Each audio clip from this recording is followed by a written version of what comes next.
Well, thank you all. Thank you so much. Thank you to Luke, Moon, and the Phyllis Project for having me today. Thank you to all the groups that organized this incredibly important event. And I know that in this crowd, some of us are Christians, some of us are Jews, some of us are people even of no faith, but we are united in the basic common sense principle that we want the good guys to win and we want the bad guys to lose. And what happened on October the 7th was disgraceful, and we have to fight to make sure it never happens again.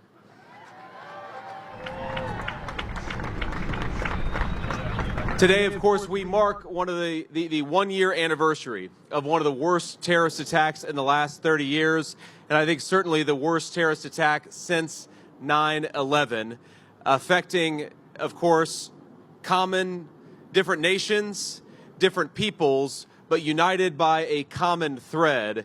And we unite to say that this incredible and terrible assault on the Jewish people must never, ever happen again. Not since the Holocaust, almost 70 years ago, almost 80 years ago, have we had such a terrible attack on innocent Jewish life.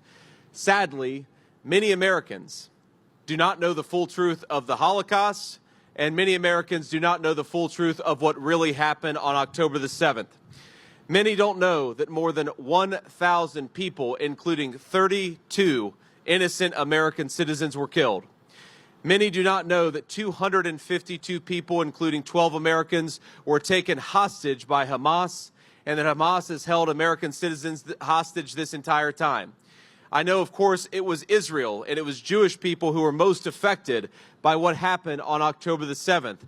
But we can't ever let the American media, we can't ever let our fellow citizens forget that October the 7th was not just an attack on Israel, and it was not just an attack on Jews, it was an attack on Americans, and every single American of common sense and principle must reject it.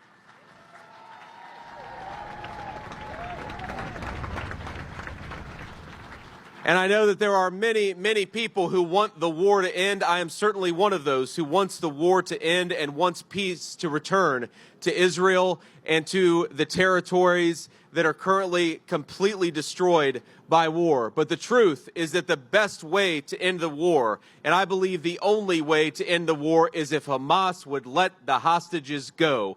And I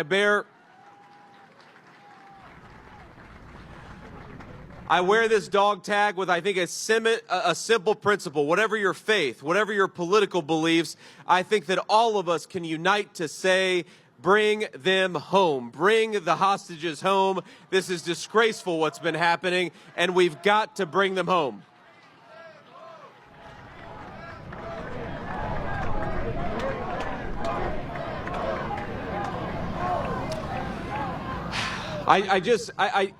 In fact, just before I came out here, I spoke to some of the families of the hostages. I spoke to the family of Omer, who is now about to celebrate his 23rd birthday, and he celebrated his 22nd birthday under Hamas captivity. Imagine what it would be like to be a 22 or 23-year-old man kept for a year by these brutal murderers. Think about what his life has been like. Think about what the last year of his life has been like. And I think it's impossible for any person with an ounce of moral courage or an ounce of conscience to not have their heart broken by what's happened to these this terrible thing that's happened to these hostages. It is disgraceful, and I hate to I'm going to get a little political here. It is disgraceful that we have an American president and vice president who haven't done a thing. Vice President Harris, our message is bring them home. Use your authority to help bring them home.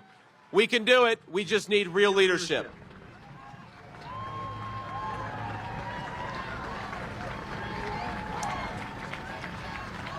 Now, today especially, which is extremely disgraceful if you think about what we're remembering here, a year later, over 1,000 Israelis, many Americans, innocents who lost their lives, who were brutally murdered by Hamas.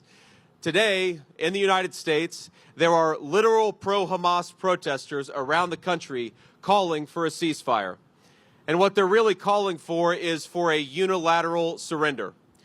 I have a different message. The only way this war is going to end is when Hamas gives up its arms and stops the fighting and lets the hostages come home. That is the way to end this conflict. Now, my friends, you know this is not just a dispute about territory or borders. This is a war between a peaceful nation and terrorists who want to exterminate the Jewish people and eradicate the state of Israel forever.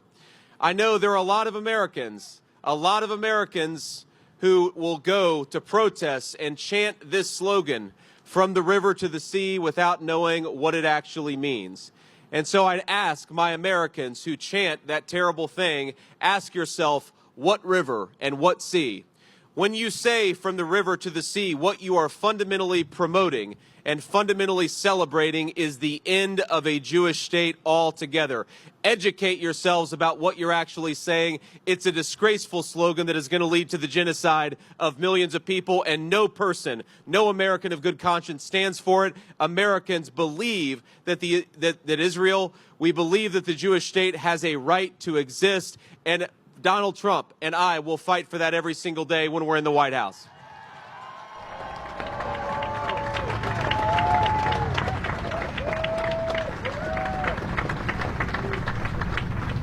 This past year, we have seen students in our own country sometimes supporting Islamist radicals, destroying property, and threatening Jewish students and professors.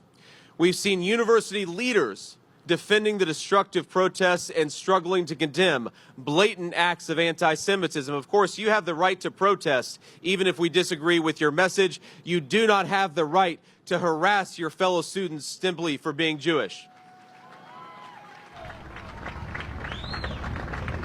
We have journalists who refuse to cover the well-documented brutality and sexual violence perpetrated by Hamas. And at the same time, many short-sighted people in Washington, D.C. have tried to cozy up to Iran with billions of dollars in sanctions relief, allowing the regime to expand its terrorist brigade and fund Hamas. That is disgraceful. Why don't we cut off the money to Iran instead of making them as rich as they've ever been?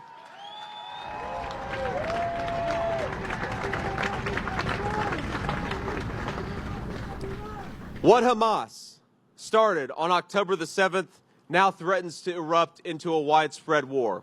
And I speak for Donald Trump, and I think I speak for all Americans in saying that we want peace. We want the real peace that can only exist in the region when Hamas is defeated. But let's recount the ways in which we don't have peace in the Middle East. There have been almost 200 attacks on U.S. troops, many from Iranian proxies, since October the 7th. That's just in the last year. We know that at least 4 American service members have died as a result of these attacks, including 3 on January the 28th at Tower 22 in Jordan. And we have a person, by the way, running for Vice President of the United States who says there are no American troops in harm's way. There are American troops in harm's way, and Iran is the one putting them in harm's way. Let's have some moral courage to at least admit that basic fact.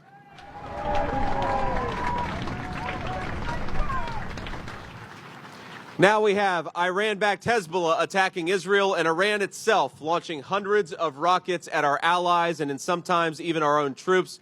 America and the world are at risk of being dragged into a massive and bloody regional conflict, and none of us want that.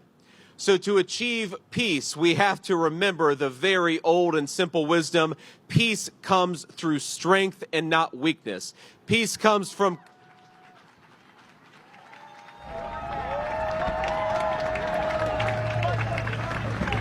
Peace comes from confronting our enemies and not hiding from them, and peace comes from simple moral courage. And so let me offer some.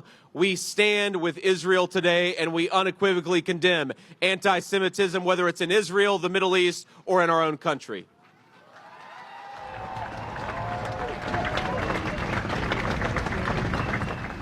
And because we want peace more than anything else, and because we'd like to prevent this from becoming a broader regional conflict, we support Israel's right to exist. We support Israel's right to defend itself and to do what it takes to end the war. Bring real peace by ending the war the right way.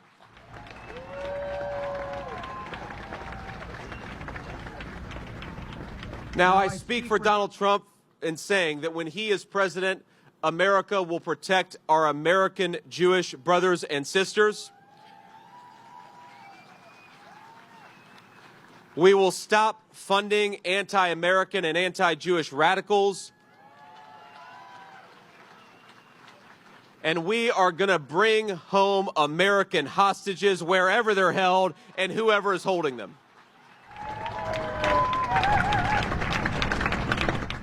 We want to give Israel the right and the ability to finish what Hamas started. Israel didn't start this, Hamas did, but Israel's going to finish it.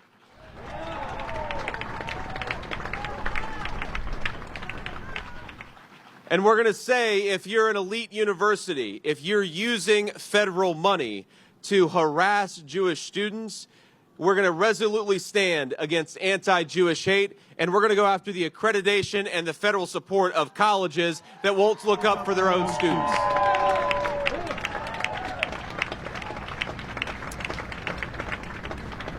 My friends, I know I speak for all of us in saying we will never forget October the 7th. We're going to reject anti-Semitism in our schools, reject it in our foreign policy, and if we do this the right way, we're going to reject it in the ballot box on November the 5th, 2024.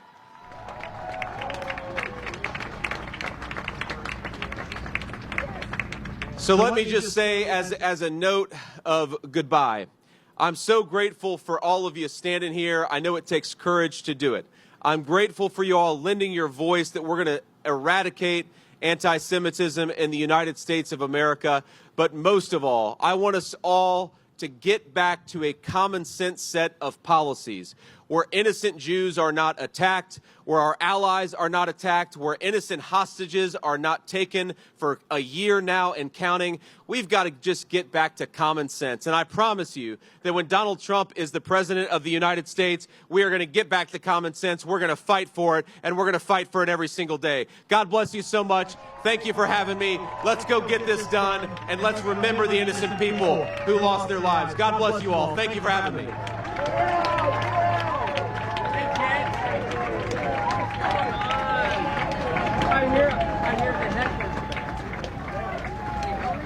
Thank you so much, Senator Vance.